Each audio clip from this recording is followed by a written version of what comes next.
புராணங்களில் மிகச்சிறப்பு வாய்ந்தது கந்தபுராணம். கச்சியப்ப சிவாச்சாரியாரால் தமிழில் அருளப்பட்ட இந்த காவியம் முருகப்பெருமானின் மேன்மையை விளக்குகிறது. தேவர்களை காக்க சிவபெருமானின் நெற்றிக் கண்ணில் இருந்து 6 தீப்பொறிகள் தோன்றி சரவண பொய்கையில் 6 குழந்தைகளாக அவதரித்தன.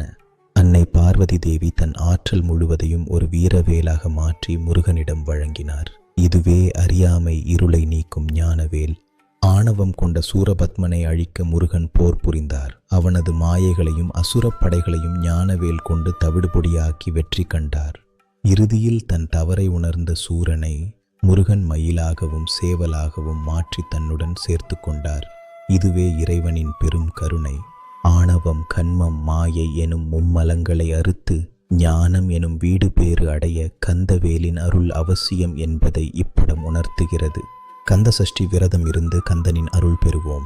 வெற்றிவேல், வீரவேல், முருகனுக்கு அரோகரா.